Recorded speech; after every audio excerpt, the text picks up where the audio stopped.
Hi hello friends, talk only PSCയിലേക്ക് എല്ലാവർക്കും സ്വാഗതം. എല്ലാവർക്കും ഒരു വലിയ പുതുവത്സര ആശംസ. Happy new year. ഈ ഒരു പുതുവർഷം എല്ലാവർക്കും അവരുടെ ആഗ്രഹങ്ങളും അവരുടെ ഗോൾസും ഒക്കെ അച്ചീവ് ചെയ്യാൻ പറ്റുന്നതാകട്ടെ എന്ന് പ്രാർത്ഥിച്ചുകൊണ്ട് നമ്മൾ ഇന്നത്തെ ക്ലാസ് സ്റ്റാർട്ട് ചെയ്യുകയാണ്. സെക്രട്ടേറിയറ്റ് അസിസ്റ്റന്റിന്റെ നോട്ടിഫിക്കേഷൻ വന്നു. അതിനെക്കുറിച്ച് എല്ലാവരും ഏകദേശം എല്ലാ കാര്യത്തിലും തീരുമാനമായി അല്ലെ. അപ്പൊ ഇനി നമ്മൾ എക്സാമിന് പ്രിപ്പയർ ചെയ്യേണ്ടതേ ഉള്ളൂ. അപ്പോൾ അതിലേക്കാണ് നമ്മൾ കടക്കുന്നത്. ഇന്ന് നമ്മൾ മലയാളം ശൈലികൾ ഡിസ്കസ് ചെയ്യാൻ പോവാണ്. 3 ക്ലാസ്സുകളാണ് മലയാളം ശൈലികളിൽ നമ്മൾ ഇതുവരെ ചെയ്തത്. മലയാളം നമ്മളുടെ ഫിനിഷ് ആവും എന്ന് പറഞ്ഞിട്ടുണ്ടായിരുന്നു അല്ലെ നമ്മുടെ നോട്ടിഫിക്കേഷന്റെ മുമ്പായിട്ട്. എന്നാൽ പോലും നമ്മൾ വലിയൊരു ഭാഗം നമ്മൾ മലയാളത്തിൽ നിന്ന് ചെയ്ത് തീർത്തിട്ടുണ്ട്. നിങ്ങൾ എല്ലാവരും അത് റിവൈസ് ചെയ്യും കൂടി വേണം. നമ്മൾ എക്സാമുകളും അപ്ലോഡ് ചെയ്യുന്നതായിരിക്കും. അതൊക്കെ ചെയ്ത് നോക്കണം നിങ്ങൾ. സെക്രട്ടേറിയറ്റ് അസിസ്റ്റന്റ് നമ്മൾ ചിട്ടയോടുകൂടി പഠിച്ചാൽ നമ്മൾക്ക് ആ ഒരു ലക്ഷ്യത്തിൽ എത്താൻ പറ്റും. അതായത് നമ്മുടെ ലക്ഷ്യം എന്ന് മാത്രമല്ല, നമ്മൾ എന്ത് കാര്യമാണെങ്കിലും സക്സസിൽ എത്തിക്കണമെങ്കിൽ അതിനൊരു ചിട്ടയായ ഒരു ചിട്ട ഫോളോ ചെയ്യണം. അതായത് കൺസിസ്റ്റൻസി നിലനിർത്തിക്കൊണ്ട് വേണം നമ്മൾ പോവാന്. അപ്പോൾ നിങ്ങളുടെ ന്യൂ ഇയർ റെസൊല്യൂഷൻ അതായിരിക്കട്ടെ. നിങ്ങളെ പഠനം എന്ത് വന്നാലും ബ്രേക്ക് ചെയ്യില്ല, എന്നും പഠിക്കും എന്നുള്ള ഒരു തീരുമാനം എടുത്തിട്ട് പഠിക്കാൻ തുടങ്ങുക. എന്നും പഠിക്കും, എന്നും റിവിഷൻ നടത്തും, എന്നും എന്തെങ്കിലും ഒരു എക്സാം അറ്റൻഡ് ചെയ്യും. ഈ 3 എണ്ണം നിങ്ങൾ കമ്പൽസറി ഫോളോ ചെയ്യുക. അത് മാത്രമല്ല, maths, English, Malayalam, current affairs എന്നും നിങ്ങൾ പഠിക്കുമെന്ന് തീരുമാനത്തിലെത്താം. അങ്ങനെയൊക്കെയാണെങ്കിൽ സെക്രട്ടേറിയറ്റിലേക്ക് എത്താൻ വളരെ കുറച്ചു ദൂരം നിങ്ങൾ ഓടിയാൽ മതിയായിരിക്കും എന്നാണ് എനിക്ക് തോന്നുന്നത്. ഓക്കെ, അപ്പൊ നമ്മൾ ഡയറക്റ്റ് ആയിട്ട് ക്ലാസ്സിലേക്ക് കടക്കാൻ പോവാണ്. മലയാളം ശൈലികൾ. ഇന്ന് നമ്മൾ 121ാമത്തെ ശൈലിയാണ് പഠിക്കാൻ പോകുന്നത്. കതിരിന്മേൽ വളം വെക്കുക. കേട്ടിട്ടുണ്ട് അല്ലെ? കതിരിന്മേലാണ് വളം വെക്കുന്നത്. അതായത് കാലം കഴിഞ്ഞിട്ട് പ്രവർത്തിക്കുക. അതായത് ആ സമയം കഴിഞ്ഞിട്ട് അതിനു വേണ്ടി പ്രവർത്തിക്കുന്നതിനെയാണ് നമ്മൾ എന്ത് പറയാ? കതിരിന്മേൽ വളം വെക്കുക എന്ന് പറയാം. ക്ലിയർ ആണല്ലോ? അത് കേട്ടാൽ തന്നെ നമുക്ക് മനസ്സിലാവും അല്ലെ. നെക്സ്റ്റ്, കരതലാമലകം. കേട്ടിട്ടുണ്ടോ? അത് കരതലാമലകം എന്താ സാധനം? അത് ഉള്ളം കയ്യിലെ നെല്ലിക്ക. അതായത് അതിസ്പഷ്ടമായ, വളരെ വ്യക്തമായിട്ടുള്ള ഒരു കാര്യം എന്ന് കാണിക്കുന്നതിന് വേണ്ടിയിട്ട് യൂസ് ചെയ്യുന്ന ഒരു മലയാളം ശൈലിയാണ് കരതലാമലകം. കേൾക്കാത്തവര് ഒന്നും കൂടി ആവർത്തിച്ച് പഠിക്കട്ടാ. Okay, next, ആകാശക്കോട്ട. അത് നമുക്കറിയാം അല്ലെ. നമ്മൾ വെറുതെ ആകാശക്കോട്ട കെട്ടുകയാണെന്നൊക്കെ പറയാറില്ലേ? അതായത് മനോരാജ്യമാണ് അല്ലെ ആകാശക്കോട്ട എന്ന് പറഞ്ഞാല്. നെക്സ്റ്റ്, കറവ പശു. കറവ പശു എന്ന് പറഞ്ഞാൽ എന്താ? ലാഭകരമായ വസ്തുവാണ്. ചില നോവലുകൾ വായിക്കുമ്പോൾ അല്ലെങ്കിൽ ചില പഴയ ആളുകളൊക്കെ പറയാം, അയാൾ ഒരു കറവ പശു ആണ് കേട്ടോ ആ വീട്ടിലെ എന്നൊക്കെ പറയാറുണ്ട്. അതായത് അയാളിൽ നിന്നും ജോലി എടുത്ത വീട്ടിന് നല്ല ലാഭമുണ്ട്. അപ്പം അയാളെ ഉപയോഗിച്ച് പണ്ട് കാലങ്ങളിലൊക്കെ പെൺകുട്ടികൾക്കൊക്കെ കല്യാണം, അതായത് ചില നോവലുകളിലൊക്കെ നന്നായി ജോലി എടുക്കുന്ന പെൺകുട്ടികളെ ഒന്നും വീട്ടുകാർ കല്യാണം കഴിച്ചു കൊടുക്കില്ല. അപ്പൊ അത് അവളൊരു കറവ പശുവാണ്, അങ്ങനെയൊക്കെ പറയുന്നത് കേട്ടിട്ടുണ്ട്. ഓക്കെ, നെക്സ്റ്റ്, കാർക്കോടക നയം. കാർക്കോടക നയം എന്ന് പറഞ്ഞാൽ എന്താ?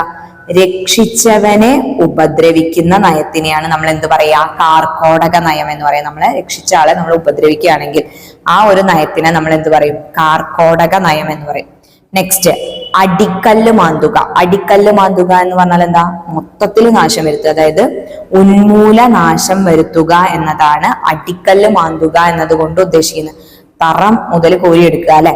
ഓക്കെ, ഇരുട്ടടി. അതൊക്കെ അറിയണ്ടാവും അല്ലെ. അതായത് ഇരുട്ടടി എന്ന് പറഞ്ഞാൽ അപ്രതീക്ഷിതമായിട്ടുണ്ടായ ഉപദ്രവമാണ് ഇരുട്ടടി. അപ്പൊ അപ്രതീക്ഷിതമായ ഉപദ്രവമാണ് ഇരുട്ടടി.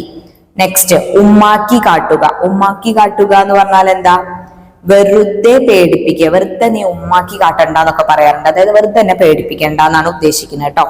നെക്സ്റ്റ്, ധൃതരാഷ്ട്രാലിംഗനം. ധൃതരാഷ്ട്രാലിംഗനം എന്ന് പറഞ്ഞാല് ഉള്ളില് പക വെച്ചിട്ട് സ്നേഹപ്രകടനം കാണിക്കുന്നതിനെയാണ് നമ്മൾ എന്ത് പറയാ?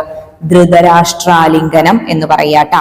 നെല്ലിപ്പടിക കാണുക. ഇത് നമ്മളൊരു ക്ലാസ്സിൽ, ഏതോ ഒരു ക്ലാസ്സിൽ നമ്മൾ പറഞ്ഞിട്ടുണ്ട്. അതായത് അടിസ്ഥാനം വരെ ചെല്ലുക അല്ലെങ്കിൽ ഏറ്റവും അവസാനത്തേക്ക് പോവുക. നെല്ലിപ്പടി കണ്ടു, ഞാൻ എന്റെ ക്ഷമയുടെ നെല്ലിപ്പടി കണ്ടിട്ടൊക്കെ നിൽക്കണമെന്നൊക്കെ പറയാറുണ്ട് ചില ആളുകൾ അല്ലെ. ഓക്കെ, ഗജനിമീലനം.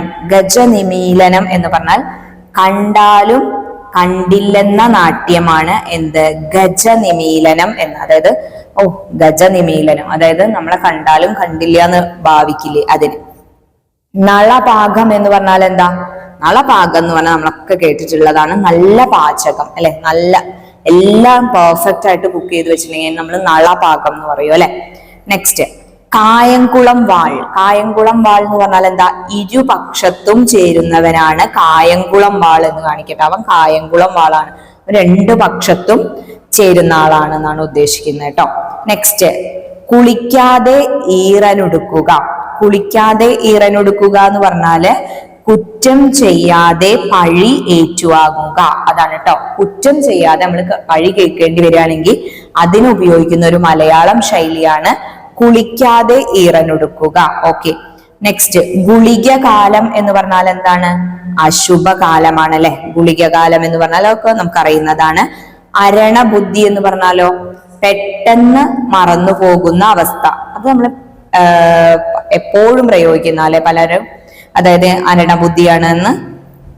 കണിയാനെ പിടിച്ച് തെങ്ങിൽ കയറ്റുക. കണിയാനെ പിടിച്ച് തെങ്ങിൽ കയറ്റുക എന്ന് ആലോചിച്ച് നോക്ക്, എന്തായിരിക്കും? കണിയാന്റെ ജോലിയല്ലല്ലോ തെങ്ങിൽ കയറല്. അതായത് പരിചയമില്ലാത്ത പ്രവൃത്തി ചെയ്യുക എന്നതാണ് കണിയാനെ പിടിച്ച് തെങ്ങി കയറ്റുക എന്നുള്ളതുകൊണ്ട് ഉദ്ദേശിക്കുന്നത് കേട്ടോ. നെക്സ്റ്റ് കരയുന്ന പിള്ളക്കേ പാലുള്ളൂ. അത് നമ്മൾ കേട്ടിട്ടുണ്ട് അല്ലെ, കരയുന്ന കുട്ടിക്കേ പാലുള്ളൂ എന്നൊക്കെ. അതായത് ഒച്ചപ്പാടുണ്ടാക്കിയാലേ കിട്ടേണ്ടത് കിട്ടുകയുള്ളൂ എന്നാണ് ഉദ്ദേശിക്കുന്നത്. അതാണ് കരയുന്ന കുട്ടിക്കേ പാലുള്ളൂ. നെക്സ്റ്റ് കലങ്ങിയ വെള്ളത്തിൽ മീൻ പിടിക്കുക. നീ കലക്ക വെള്ളത്തിൽ മീൻ പിടിക്കുകയാണല്ലേ എന്ന് പറയും. അതായത് കുഴപ്പത്തിൽ നിന്നും മുതലെടുക്കുക. അതെപ്പോഴും പറയാ, നീ കലക്ക വെള്ളത്തിൽ നിന്ന് മീൻ പിടിക്കുക അല്ലെ എന്ന് ചോദിക്കുന്നത് കേട്ടിട്ടില്ലേ? അതാണ് കേട്ടോ. അതായത് കുഴപ്പത്തിൽ നിന്നും മുതലെടുക്കുക. എന്തെങ്കിലും ഒരു പ്രോബ്ലം അകപ്പെട്ടിരിക്കുന്ന സമയത്ത് അയാൾ നിന്ന് മുതലെടുക്കുന്നതിനെയാണ് കലങ്ങിയ വെള്ളത്തിൽ മീൻ പിടിക്കുക എന്ന് പറയുന്നത് കേട്ടോ. കല്ലും നെല്ലും തിരയുക എന്ന് പറഞ്ഞാൽ എന്താ? കല്ലും നെല്ലും തിരയുക എന്ന് പറഞ്ഞാല് നല്ലതും ചീത്തതും വേർതിരിച്ചറിയുക എന്നാണ്. കല്ലും നെല്ലും തിരയുക എന്ന് പറഞ്ഞാല് നല്ലതും ചീത്തയും വേർതിരിച്ചറിയുക. നമ്മൾ ഇതിങ്ങനെ പറഞ്ഞു പോവാണ് കേട്ടോ. അതായത് നിങ്ങളിത് സ്പീഡിൽ പഠിക്കണം. എനിക്ക് പറയാനുള്ളത് നമ്മൾ പഠിക്കുന്നത് സ്പീഡാക്കുക, എന്നിട്ട് വീണ്ടും റിവിഷൻ ചെയ്യാം. അപ്പോഴാണ് എത്രത്തോളം റിവിഷൻ നമുക്ക് സമയം കിട്ടുന്നു അത്രത്തോളം നമുക്ക് പ്രൊഡക്റ്റീവായിട്ട് നമ്മളുടെ എക്സാം ഹാളിൽ നമ്മളെ യൂസ് ചെയ്യാൻ പറ്റും കേട്ടോ. അപ്പൊ അതുകൊണ്ട് നിങ്ങൾ സ്പീഡിൽ പഠിക്കുക. പിന്നെ നമ്മൾ പഠിക്കുന്ന സമയത്ത് എന്താ സംസാരിക്കേണ്ടത് അല്ലെ? വേറെ ഒന്നും സംസാരിക്കേണ്ട കാര്യമില്ലല്ലോ, പഠിച്ചാ പോരെ. നമ്മൾ എല്ലാവരും സെക്രട്ടേറിയറ്റിന് പ്രിപ്പയർ ചെയ്യുന്ന ആളുകളാണ്, അല്ലെങ്കിൽ ഇപ്പൊ വേറെ ഏത് എക്സാം ആണെങ്കിലും ഒരു ജോബ്, അതായത് ഒരു ഗവൺമെന്റ് സർവീസിലേക്ക് പ്രിപ്പയർഡ് ആവുന്ന ആളുകളാണ്. അപ്പൊ നമ്മൾക്ക് നമ്മൾ തന്നെ മോട്ടിവേഷൻ കണ്ടെത്തുക, എനിക്കത് വേണം എന്ന് അങ്ങോട്ട് മനസ്സിൽ വിചാരിക്കുക. അത്രേ ഇതിനകത്ത് ചെയ്യാനുള്ളൂ. കാരണം ടൈം ഇനി എനിക്കില്ല എന്ന ചിന്ത മാത്രമാണ് നിങ്ങൾക്ക് വേണ്ടത്. ഓക്കെ. കള്ളനെ താക്കോലേൽപ്പിക്കുക. കള്ളനെ താക്കോലേൽപ്പിക്കുക എന്ന് പറഞ്ഞാൽ എന്താ? നമ്മെ ദ്രോഹിക്കുമെന്നുള്ളവന് അതിനുള്ള സൗകര്യം നാം തന്നെ ചെയ്തു കൊടുക്കുക അല്ലെ. അതായത് നമ്മളെ ദ്രോഹിക്കുന്ന ഉറപ്പുള്ള ആളെ കയ്യിൽ നമ്മളെ അതിനുള്ള ചാൻസ് കൊടുക്കുന്ന ഒരു സാഹചര്യം വരികയാണെങ്കിൽ അതിനെയാണ് നമ്മൾ കള്ളനെ താക്കോലേൽപ്പിക്കുക എന്ന് പറയാം അല്ലെ. കള്ളനെയാണല്ലോ താക്കോലേൽപ്പിച്ചതെന്ന് പറയാറുണ്ട് അല്ലെ. ഓക്കെ. നെക്സ്റ്റ് കഴുത്തിൽ നുകം വെക്കുക എന്ന് പറഞ്ഞാൽ എന്താ? കീഴ്പ്പെടുത്തുക. കഴുത്തിൽ നുകം വെക്കുക എന്ന് പറഞ്ഞാൽ കീഴ്പ്പെടുത്തുകയാണ്. കഴിവിന്മേൽ കയറ്റുക എന്ന് പറഞ്ഞാലോ ആപത്തിൽ ചെന്നു ചാടുക എന്നാണ് കേട്ടോ അർത്ഥം. തൃണവൽഗണിക്കുക എന്ന് പറഞ്ഞാലോ? തൃണവൽഗണിക്കുക എന്ന് പറഞ്ഞാൽ നിസാരമായി കരുതുക എന്നാണ്. നെക്സ്റ്റ് എണ്ണക്കുടത്തിന്മേൽ എലിയെ കാണുക എന്ന് പറഞ്ഞാൽ എന്താ? അസ്ഥാനത്തുള്ള സംഭവമാണ് കേട്ടോ. എണ്ണക്കുടത്തിന്റെ മേലെ എലി ഇരിക്കേണ്ട ഒരു ആവശ്യമില്ല. അപ്പോ എലി അതിന്റെ സ്ഥാനത്തല്ല പോയിരിക്കുന്നത്, അതായത് അസ്ഥാനത്ത് ഉള്ള ഒരു സംഭവം, അവിടെ സംഭവിക്കേണ്ടതല്ലാത്തൊരു സംഭവം, അതിനെ കാണിക്കാൻ വേണ്ടിയിട്ട് നമ്മൾ എണ്ണക്കുടത്തിന്മേൽ എലിയെ കാണുക എന്ന് പറയാറുണ്ട്. മാരീച വിദ്യ എന്ന് പറഞ്ഞാൽ എന്താ? മാരീച വിദ്യ കപടതന്ത്രത്തിന് പ്രയോഗിക്കുന്ന ഒരു ശൈലിയാണ്. കപടതന്ത്രമാണ് എന്നുള്ള അർത്ഥത്തിൽ പ്രയോഗിക്കുന്ന ഒരു ശൈലിയാണ് മാരീച വിദ്യ എന്ന് പറയുന്നത് കേട്ടോ. നെക്സ്റ്റ് ഇരയിട്ടു മീൻ പിടിക്കുക. ഇരയിട്ടു മീൻ പിടിക്കുക എന്ന് പറഞ്ഞിട്ടുണ്ടെങ്കിൽ അധിക ലാഭം നേടാൻ അല്പം ചെലവ് ചെയ്യുക എന്നതാണ് ഇരയിട്ടു മീൻ പിടിക്കുക എന്നതുകൊണ്ട് ഉദ്ദേശിക്കുന്നത്. എന്താണ്? അധിക ലാഭം നേടാന് അല്പം ചിലവ് ചെയ്യുക. ഓക്കെ. നെക്സ്റ്റ് ആട്ടിൻകുട്ടി ചമയുക എന്ന് പറഞ്ഞാൽ അതൊക്കെ നമുക്കറിയാലേ. നിഷ്കളങ്കത ഭാവിക്കുക. അയാൾ ഒരു ആട്ടിൻകുട്ടി ചമയുക.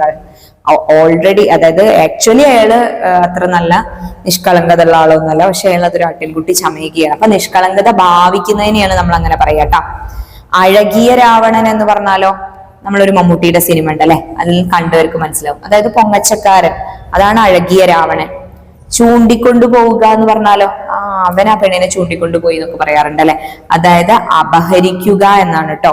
വേലി തന്നെ വിളവ് തിന്നുക എന്ന് പറഞ്ഞാൽ സൂക്ഷിപ്പുകാരൻ തന്നെ നശിപ്പിക്കുക. വേലി തന്നെ വിളവ് തിന്നുക, അതായത് സൂക്ഷിക്കുന്ന ആൾ തന്നെ അതിനെ നശിപ്പിക്കുന്നതിനെയാണ് എന്ത് പറയുന്നത്, വേലി തന്നെ വിളവ് തിന്നുക. ഏടുകെട്ടുക എന്ന് പറഞ്ഞാൽ എന്താ, പഠിത്തം അവസാനിപ്പിക്കുകയാണ് അല്ലെ. ബുക്കിന്റെ ഏടൊക്കെ കെട്ടി വെച്ചു എന്ന് ആലോചിക്കാം. അപ്പൊ പഠിത്തം അവസാനിപ്പിക്കുന്നതിനെയാണ് ഏടുകെട്ടുക എന്ന് പറയാം.